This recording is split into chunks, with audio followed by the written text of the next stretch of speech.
All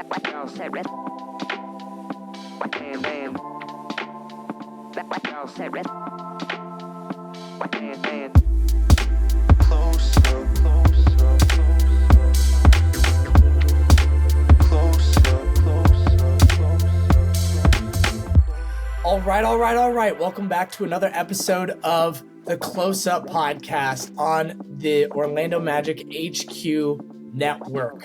I'm your host, Stephen Cameron, and I'm really excited about today's episode. We have Dante Marchitelli joining us. He's awesome. He's been on the show a few times already, at least on my old network. So have a bit of a relationship with him, which is fun. He's a great guy, big Orlando Magic fan, obviously, and a broadcaster for the team. So it'll be really cool to chat with him here shortly. Before we get to that conversation with Dante, let's just go ahead and tap into some things, right? I want to remind you all of the Orlando Magic HQ subscription program that we have on Instagram. It's $5 a month to join us, just a simple way for you to financially commit to us. That money comes back to us. We really use it to go back into you guys, to be able to create more content, to be able to give more giveaways, and grow this platform that we are all on. $5 a month gets you into our group chat, gets you into the ability to have 20% off select Magic home games. We do video Q&As. We do custom graphics that we share out with you all, and exclusive like posts and stories and reels and stuff like that. So it's super fun. Again, just $5 a month really helps us out and hopefully gives you guys some cool benefits. Particularly at 20% off select Magic home games. It's pretty dope. So that's one thing I want to remind you of. We have a really good giveaway that's going on right now for that program. Anyone that joins this month, at the end of the month, we're doing a huge giveaway. We have 5 Orlando Magic HQ hats that will be distributed to 5 participants. And then we have an Orlando Magic City Edition starters jacket, which is really sick. Over $150 value there, that we will order in your size and ship it directly to your house for you to rock on Magic game days and stuff like that. So really cool opportunity there. So check it out, give it a try. If you like it, stick around. If not, you can always cancel your subscription, but please check us out. The other thing is this show is brought to you by Bet Online. All major sport events are in action this week with college football playoffs ready to kick off. Bet Online is your number one destination for all your sports wagering information, including news for pro football, the NBA, upcoming fights, and NHL this season.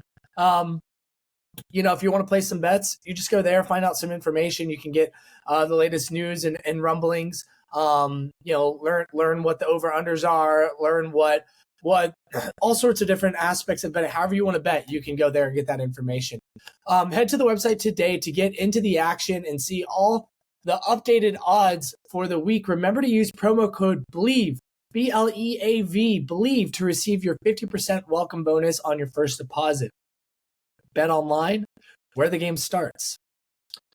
And right before we get into this conversation with Dante Marchitelli, I want to remind you all that this podcast is brought to you by Believe Podcast Network. Obviously, that was the promo code in the ad read that we just did with Bet Online. Believe is an awesome podcast network. They sponsor us, support us in a big way. We want to support them back, so check them out. They have tons of good content on their show. So, all right, that's kind of it. The Magic are kind of they're in an interesting spot. We are technically 16-9 on this Monday, December 18th morning. We are 4th in the standings. We just lost over the weekend on Friday and Sunday against the number 1 team in the East, the Boston Celtics. They are 5-20. They handed us 2 more losses, so that's why we're up to 9. We're still doing really great. We are a 640 team, that above 500. So that's really good. We were, we're above 20 games now. Last year we were 5-20. This year we're 16-9. So we're doing pretty damn well, in my opinion. It's been a fun season. Paulo kind of went off this weekend. He had 36 points last night versus the Boston Celtics. He was kind of one of the few that was really bringing it. Gary Harris, Franz Wagner, they couldn't hit shots for the life of them last night, which was really odd. For both of them just had a really bad weekend. They didn't play well at all versus the Celtics. We'll get into that a bit with Dante for sure. But the Magic are doing good. They have a hard schedule coming up. They have the Heat on Wednesday, the Bucks on Thursday, and then the Pacers to round out the week. So, all right. So that's about it for now. We'll get more into this with Dante. Stoked for this conversation. Let's go. All right, everyone. Like I said in the intro, we got Dante Marchitelli joining us today. Dante, welcome. Good morning, good afternoon. How are you doing today? I'm doing great, Stephen. Always great to catch up with you. I appreciate the flexibility, as I am. I feel like I'm pretty technologically inclined, but sometimes it takes me a while to figure out the new technology. So I appreciate you bearing with me, and it's great to be here with you. How's me things and going you on both, your end? man. They don't make this stuff easy on us. All right, so I get it. It's always ever evolving with the hoops we got to jump through. It's and what supposed to apps help. We got to use. This technology is supposed to help us, and it makes it harder. But I got it. I got it now. So we're ready here. To go. We made it. Oh man, it's great to have you here. We're recording this Monday, December 18th. Magic are not playing right now. They just finished playing. They're on their way. They're home now after playing two games in a row in Boston on Friday and Saturday. Not the outcomes we wanted, but we knew it was going to be a tough matchup going into that. But Dante, before we go into the basketball of the team, I want to pull back a little bit and talk to you. You're doing some cool things this year, some things that you haven't done for the large team at this level in a long time, or to my experience, right. ever. You did it with Lakeland Magic or at the time, and now are doing some things. And basically what I'm saying is you're calling play-by-play, man, and it's really cool and it's really fun to hear. Obviously, you're filling in some big shoes with David Steele, and it makes sense that he might be transitioning to a different phase of life, at some point in the next couple of seasons, but you're jumping in, you're filling in, you're taking on this role at such a big level, and you just got to call some pretty cool games in an area that you're very familiar with and grew up.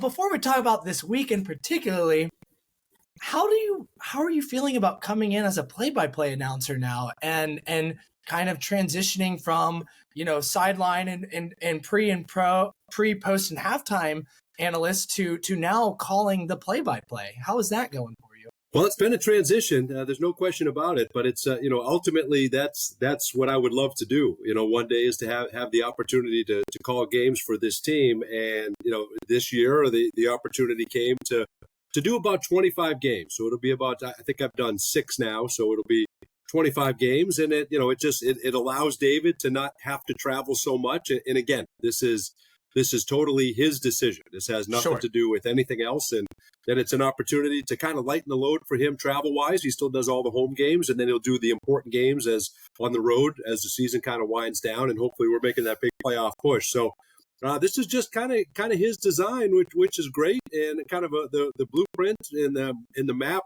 that he laid out for us, and it's a great opportunity. So, and again, there are no bigger shoes, in my opinion, to fill than David Steele. And I am not David Steele. I can't be David Steele, and I wouldn't even try because he's so good at this. So I kind of try to carve my own path and try to do it my own way and try to have fun with it too. And in the meantime, soliciting as much possible advice as I can from David Steele here the last couple of months. And he's been awesome. He's been awesome and filling me in and helping me out with things along the way. So it's been a goal. Growing up in Boston, Massachusetts, Mike Gorman was the guy that I would listen to on the telecast and watch. And then it was Johnny Most on the radio broadcast, Boston Celtics legend. And then it was Joe Castiglione on the radio covering the Red Sox, right? So it was those three that I listened to my whole life as a kid.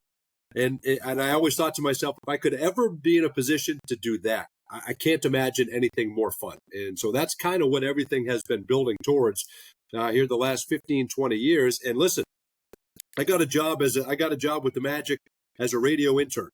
And eventually I got a radio show. And I thought, if I could just if I keep this radio show for the rest of my life, I'm as happy as can be. Sure. And I thought that'd be great. And maybe be involved in the radio broadcast. That'd be awesome. And then it became television. And I said, oh my gosh, if I could do pregame and postgame for the rest of my life, I am totally fine. This is a blast to do this.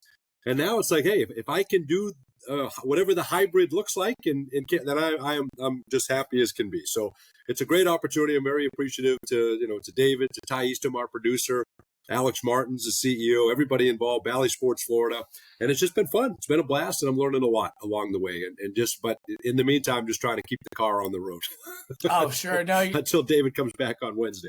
You're doing a great job. And it's interesting, right? Like David's the GOAT for Magic broadcast. Sure. It's really hard to compete with what he does, but it's not really competing, right? It's just evolution and evolving, and everyone at some point retires or wants to retire, right? And I'm not going to speculate on how much longer David's going to do this, but at some point, and let me set the record straight. I hope he does it for 20 more years. I really do. I want him to do it as long as he wants. And absolutely. And you're exactly right. Yeah. Absolutely. I mean, David's great, and he should have all the time in the world to decide when he wants to hang it up. But and hopefully that's not anytime soon. But I think the way the Magic and you and him are balancing this transition and this time, even if it's just this year and things look different next year, it's phenomenal. Right. It's really cool. It's really phenomenal. And as a fan, I'm also like, man, this is cool. Like, I get to see Dante grow a little bit more, and we've watched you grow a lot over the last couple of, over the years, because I've watched you from just sideline to then let's do, the morning and after. I even just like the radio shows back in the day. So it's fun to watch you continue to take your steps. Well, I appreciate it. While also still being blessed to have David around, which has been really fun.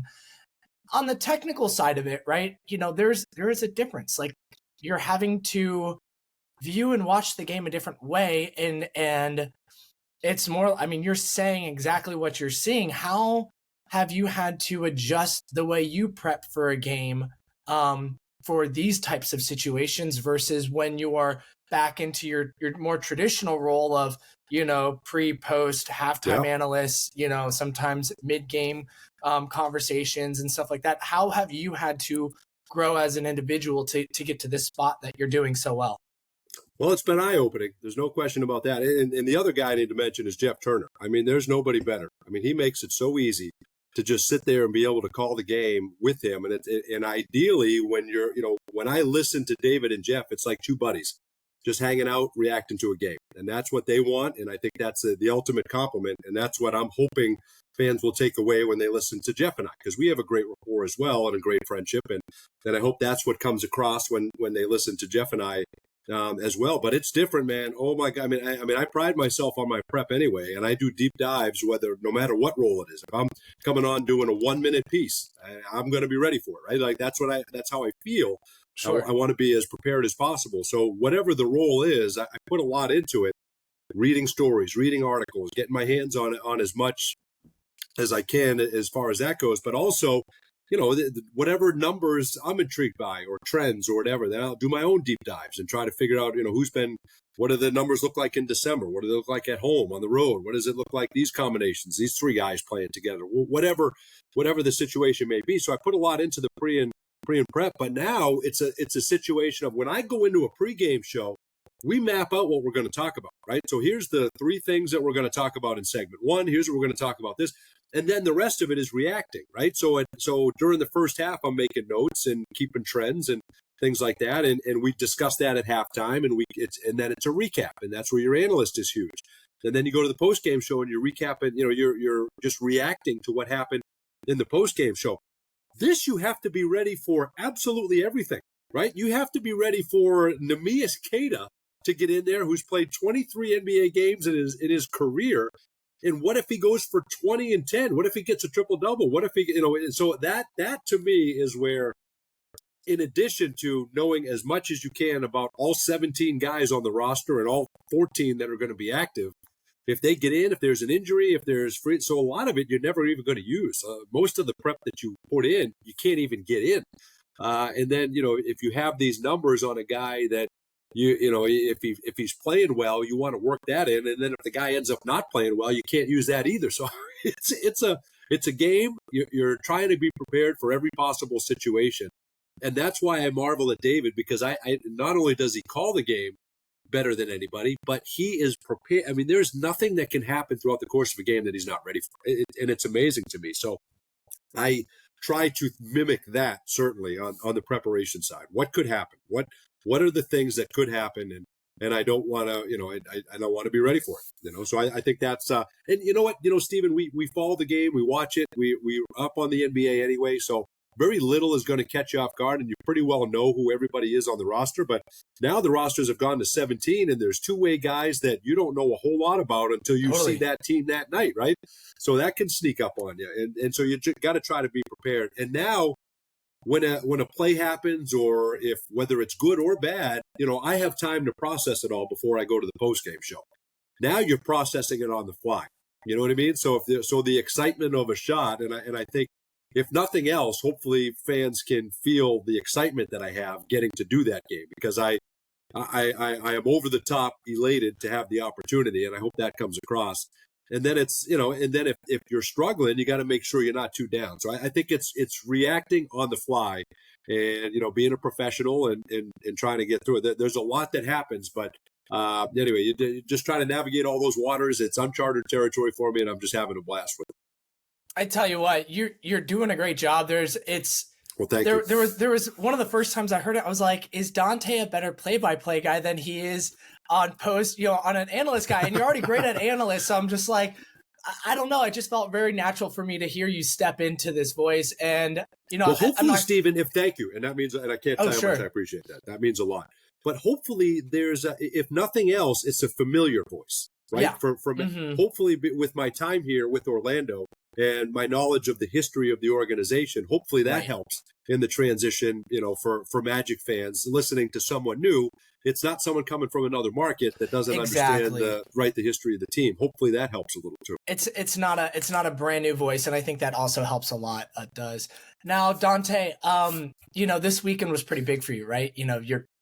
There's no holding back. You are from the Northeast New England area. You grew up watching the Boston Celtics, New England Patriots. You had a post this yesterday with you standing next to a man you mentioned earlier, Mike Gorman, sorry. Right. And that it was like such a full circle moment for you right there. Let's talk a little bit about this weekend. You're in Boston. You're calling a game against a team you watched growing up. Obviously you're an Orlando Magic person through and through, but there's no lie, the Boston Celtics have a special place in your heart too. Sure. How did this weekend really feel for you? Just like leading up to it, in the moment, sitting in the Garden doing it, and then a moment like that, meeting someone you watched and probably took notes of as you transition to where you're at now. Yeah, well, it was, and I've known Mike for a little bit. I got to meet him several years ago, and I've told him, and he's always so gracious. And he comes up and says hello, and we always have a conversation of some kind. But this was the first time I called a game like he does, right? So he's calling it for Boston, and then I'm in the building. I've been in the building and done broadcasts before, but to call it was just a different. It was just surreal. And and my dad, who passed in June. I grew up with him taking me to games, and we would go to games and sit behind poles, obstructed views, just to be in the building. And those are the great Celtics teams of the 80s with Larry Bird and all them. And those are the games that, that I first heard Mike Gorman call. And that was an absolute blast to get to do that. And so that was kind of surreal too, right? So knowing that he's kind of watching down, and I certainly know that he got a kick out of it. My wife and daughters were in the building. My best friend and some other friends that I grew up with in Boston were in the building. So it just kind of all came together. It was this full circle moment. And I'm calling the game, and there were a couple of times during the game, dead ball or whatever, I'm looking across and there he is. And it was just, everybody has their people that they look up to in whatever arena it is, right? Where you have your idols, you have your heroes, and you have and hopefully at some point everybody gets to have a full circle moment like that. And I didn't know what to make of it. It just kind of hit me as I was leaving the game yesterday. And this is pretty cool to grow up here listening to this guy, and then to get in this seat to call this game, even if they say, hey, you know what, we don't want you doing play-by-play and you're never going to do it again. I got to do that, right? I got to have that moment. And these jobs, man, like there's 30 of them. There's 30 NBA play-by-play guys. These guys are like Supreme Court justices. They get these positions and they keep them forever, right? I mean, and that's the honor that they have by having won this, this prestigious position, and then it's so much fun on top of it that they a lot of these guys tend to do it as long as they can, and I think that's cool. So anyway, it all kind of hit me that, man, this is kind of fun to have had this opportunity to do this in this building. So, and no allegiance to Boston anymore. I always have a special place in my heart. And sure. But when you come down here and get to Orlando and now working with this organization, it's certainly all magic now. But those '80s teams, in early '90s, mid '90s as well, to some extent, certainly are always going to have a big place in my heart. No question about it. And I don't think anyone would blame you for having those thoughts and emotions either. It's hard to. I live in the Bay. I like the Warriors to an extent, but they're never going to replace the Orlando Magic. But it's also going to be hard to ever take away the feelings I've had the last 9 years experience the run that the Warriors have had out here and living in the city out here. So nothing wrong with that. But Steven, but I'll say this: like if Sunday, if the Celtics had signed Robert Parrish, Larry Bird, and Kevin McHale, it would have been hard. That would have been very hard for me. I imagine. If those three guys came out there.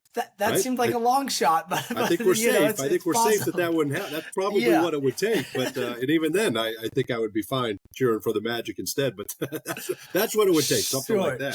Sure, yeah, for sure. Well, Dante, I've really enjoyed this transition that you're in, and I can't wait to continue to hear you call games the rest of the season as your number gets called for that. Going to continue to cherish every moment of David Steele over this season and whatever his long-term future looks like. But it's cool that as fans, it's the same core of this team. There's been some rotation here and there with some sideline help with Kendra, who's new to the team, doing a great job, and some people in the past. But it's like, you and David and Jeff, it's like, I thought about asking a question about like, how did you and Jeff, like chemistry wise, like start? But I'm like, that I don't need to ask that question. You guys have been friends and colleagues and coworkers for ever. And, they're the chemistry you probably didn't really have to have a conversation about it. You just stepped in and did the thing, and it probably happened more organically than I imagined. Yes, and real quick, just to that point, we've done this together for years, and I've been traveling with the team probably since 2010, 11. In the last couple of years, I didn't because of COVID, but and it's you go to lunches together, you go to dinners together, you're telling stories on the plane, we're sitting on buses, we're waiting in hotel lobbies at 3 a.m. for our bags and elevators, and I mean there is so much time together. And we genuinely enjoy each other. Like I have an absolute blast spending time with Jeff and David, and we talk about our families and life stories and things like that. We when we are not doing the game, we're very seldom talking about basketball. I mean, we do, but there's so much other stuff that's happening. So we genuinely enjoy each other, and there are other broadcasts that have that as well. Sure. But I don't know to this extent really. And I think that's what makes it special. All the time that we spend together and how much we truly enjoy each other. I mean, you even add in the rest of the crew, behind the scenes, George and Joel. Which I'm not a big fan of George. That I draw the line at. That I'll draw the line. Okay, we pause it there. But he's there too. And you're right. Yeah. And our producer Ty Eastham, and and there's a lot. Kendra, you're right. Kendra's been a fantastic addition. I think she's doing a terrific job. I think Ryan's doing a great job in the studio. Ryan Bass, and our analysts that come along, and we got so many. I mean, I enjoy the heck out of working with Quentin and Brian and Bo and Nick and and all those guys. That we're so blessed with the talent that's here. But you're right. There's such a Greg Hartung, our director, does a great job. Derek Fuchs, Nate Baker. I mean, there's so many talented people that are a part of this thing that I'm telling you, it is there's so much talent behind the scenes. You're exactly right. That's what makes it so much fun. Totally. Now, question, and then we'll transition to the team. But one last thought: do you but going into the season before you and Jeff called a game live together? Did you do a practice game together? Like, was there any prep, or was it just like, all right, let's go, Dante? First game, let's just see what happens. Like, how was there any pre-prep before, or was it just there was guns loaded, let's go? Yeah, there was. Well, we've worked together in the past. There was an instance, I'm going to say 4 or 5 years ago, where David had to miss a few games, so we did a few games there. Sure. Okay. And so that kind of helped, and we worked together. But I just think we have a natural chemistry. We've done a lot of radio shows together, and radio broadcasts and podcasts together. I mean, so I think that when the opportunity came, before it was out of necessity, right? And then COVID happened, and David had to miss more games, and so I filled in then. So I think we've had some practice runs True. here along Yeah. the way. So I think there was, even though it was a tiny sample size, I think there was a little bit of a history and maybe a comfort level with some of those. But no, I think that was kind of the really just a kind of a handful of opportunities there before, and we discussed that and said, well, maybe we'll get some practice, and we just because of the chemistry that we have, it just kind of worked out the way that it did. That makes sense. Well, man, you keep going. We love it. We're here for it. And we're gonna continue to cherish David every moment we can. Until that looks whatever that looks like. But just want to let you know, David's doing great. He's just enjoying it. He's just enjoying it kind of this way, and it gives him an opportunity to kind of do other things throughout the course of the season, which is great. And he's certainly earned that. Well, now let's talk about some basketball stuff for a moment. All right. This team has been so fun this season. They are, they're sitting 16-9 right now. Couple rough games. But 16-9, fourth seed in the East. What's been one of the bigger surprises for you for this team that you weren't expecting, right? Like, we kind of all knew that Paulo and Franz would take a step, right, as organic as development of players of their caliber do. But what has been something that you didn't expect that would happen so far? Good or not so fun? Well, how about Anthony Black and Goga Batadze, right? Yeah. I don't think we expected that. I think that was something that, when two starters go down, that's been that we were expecting, right? This team has been so injury riddled the last 3 years that you can almost bank on somebody getting hurt at some point. Sure. We started completely healthy at the beginning of the season, and then that lasted 5 games, right? And then 2 guys go down, and they've been out the last 16, 17 games here of the season. So, you got a rookie and a third string center that were not going to be part of the rotation when the season started. And now they're thrust into starter minutes.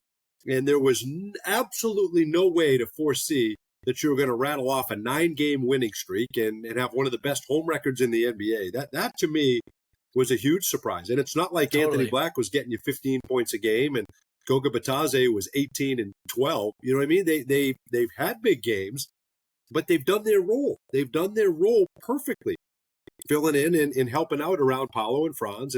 And you're right, Paulo has had big games, and he has had big moments where he said, "This is my time to go get us a basket. This is my time to go win the game."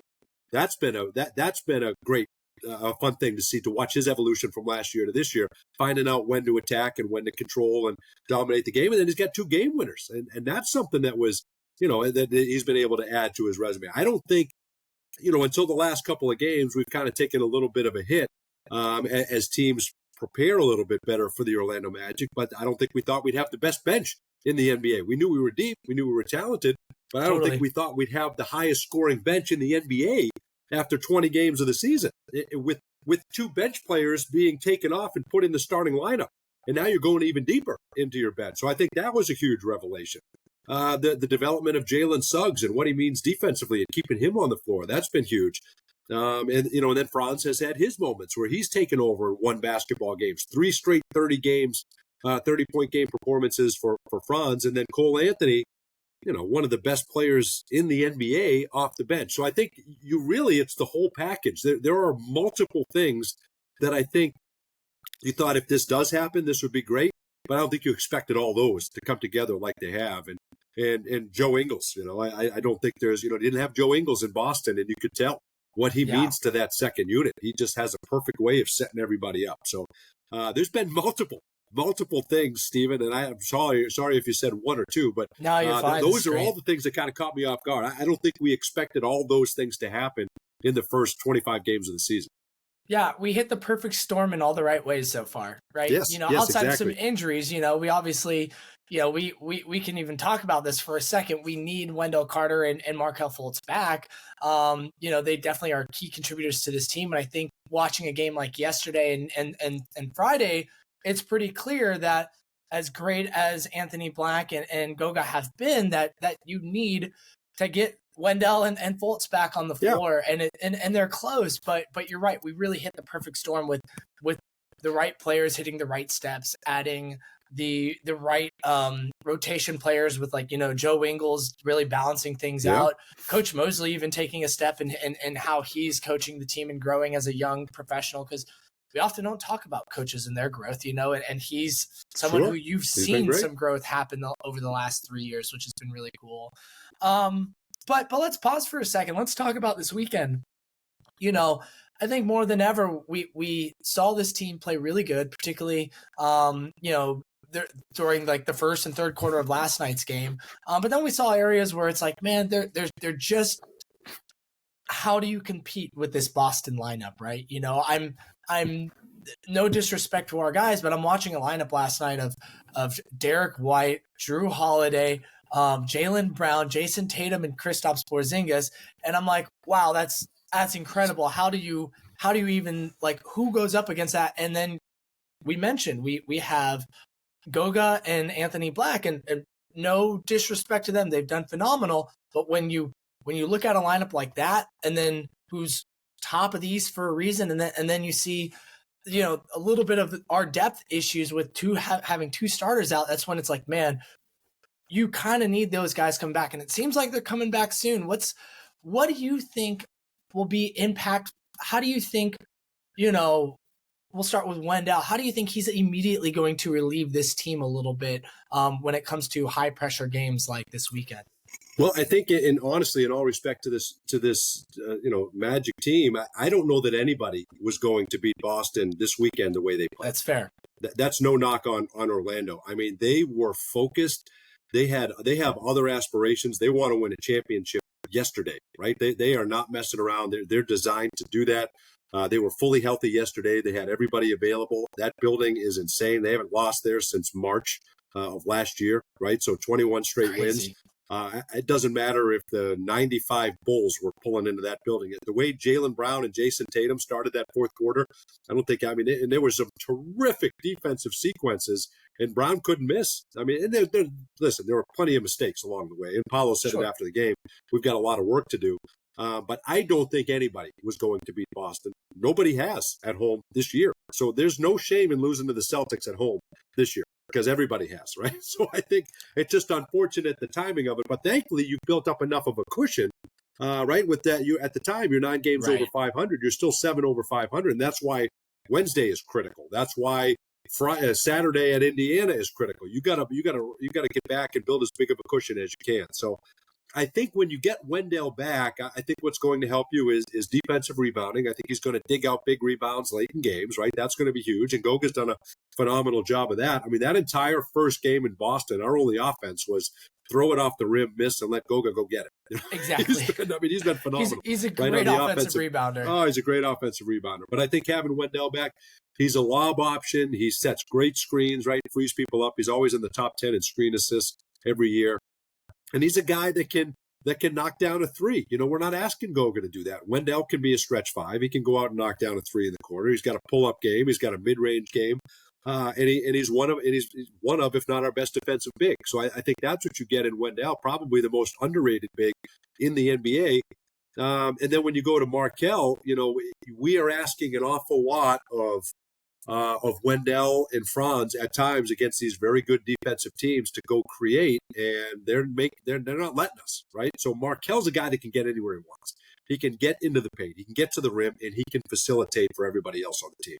So I think when you get him back, that's a guy that, opposing defenses can't keep out of the paint, and he's going to free, I think, everybody else up. And I think you're going to see him get back to kind of playing the way that they want to play. But, the better defensive teams are not letting us get in the paint and get to the basket. So we got to find other ways to beat them. And that's the beauty of Coach Mosley. He'll address that. And they'll work on it. And they'll look completely different on Wednesday. And even that being said, as good as Boston looked, you're down 6 with 10 minutes to go in the fourth quarter, right? In Boston, in that hostile environment. It just took an otherworldly performance from Jaylen Brown to put you away. Otherwise, that could have been a different outcome. Yeah, I mean, the team definitely had some moments there where they could have gone on a little run, had a couple more stops, and these games would have been much closer, particularly, last night's game. And you're right. This is a juggernaut of a team that the Magic went up. There's definitely no shame. I think the only downside to losing these games is you got Eddie House in the mentions of Magic Twitter, so which is just entertaining to see, in my opinion. But no, definitely, like I was talking. Listen. Eddie House is and I went on their pregame show in Boston, and I didn't think they were going to bring that up, but they don't seem to be able to let that go. So so there it was. But listen, I don't know why it matters so much to him to stir this whole thing up. It shouldn't matter. I mean, he should be enjoying the team that he has with the best record in the NBA. Just cover that team. I mean, his comments, if it comes to comments from a Boston Celtic, I think all of us prefer the comments from Kevin Garnett and Paul Pierce. Right, I think we'll take those comments if we're gonna, and if it doesn't come from those two guys, I don't think we need to listen to it. And quite honest, because in my opinion, what Eddie's doing is not analysis. He's just taking cheap shots at an organization that he knows nothing about, so you just move on from there.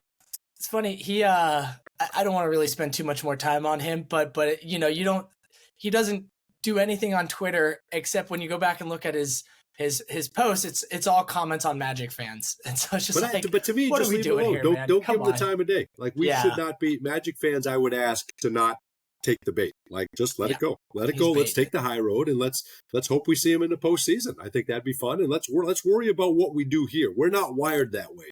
If he wants to get into all that, that's fine. We'll let our play do the talking, and our good friend Ray Alston. Now, do you feel that Cole Anthony a while back on a podcast mentioned that Eddie was part of their motivation. Do you think that's a little misguided, that he also and the players also should be like focusing on the team and not the players with their motivation of beating them, or do you think really that's just like out of context and there's a little beef there, but it's they're not really using that as motivation. I think it was something. I think it was definitely a factor last year. I don't think it meant anything this year. I think throughout the course of an 82-game season, if you can find a little something to get some extra motivation, I think you'll take it. And that's what I told Eddie. I said, that if you can find a way to get a little extra motivation, you're going to do that. And that's so. I think that's what they did last year. It definitely meant something. They all tweeted the Ray Alston slap after the game. So clearly. Funny. Clearly, it meant something to them, right, last year, but I've heard zero talk of it this year. So that certainly was not a factor this year. If anything, the Magic really badly wanted to go there and keep up this run. I mean, they've had a great run against Boston. And I think Boston had, they had never had, it's been, I don't know how many years since they had a perfect homestand like they had, this last 4-game homestand, and they wanted to keep that going.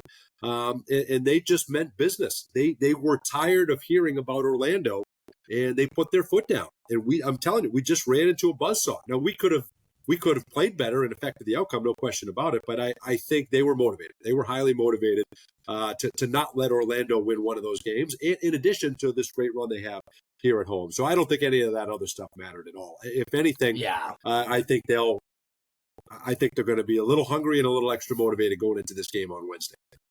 No, that makes sense. That makes lots of sense. Now I want to transition to looking ahead, right? We had our fun moment with Eddie House, but it's time to, like you said, stop letting him be in our headspace. Stop taking the bait. Let's go.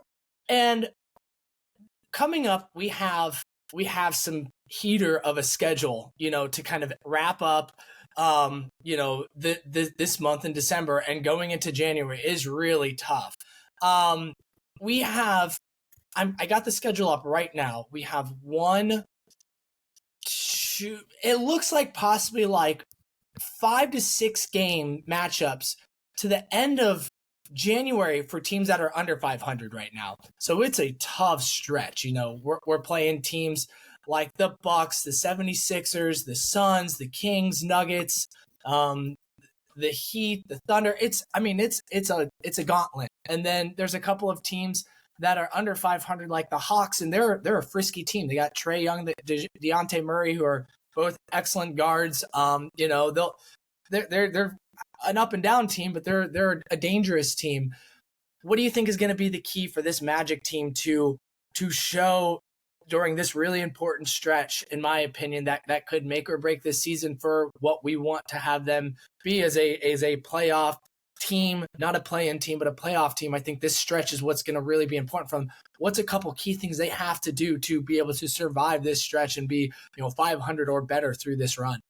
Well, I think this is their first real sign of adversity, right? Because you have there is a stretch of 12 games where only one team is under 500, and that one team is Golden State, and you're playing them in their building, and that never feels like an under. If you have Steph Curry, it never feels like an under 500 team. So this is a true test if there ever was one, and if you can come through these, call it 20 games, 500, you will be jumping for joy. I think that's what it would, if you're able to do that, because it sets up nicely with an 8-game homestand in March, and totally. You're pretty home heavy that second half of the season. But it's very tricky. That Miami OKC back to back is miserable. I mean, to have to go to those two teams back to back. So listen, you can't worry about the opponent. You can't worry about 2-3 games down the road. You got to worry about the team in front of you, and what's the plan to put that team away that night. And I think that it's not going to happen if you don't commit like you did defensively the first 20 games of the season.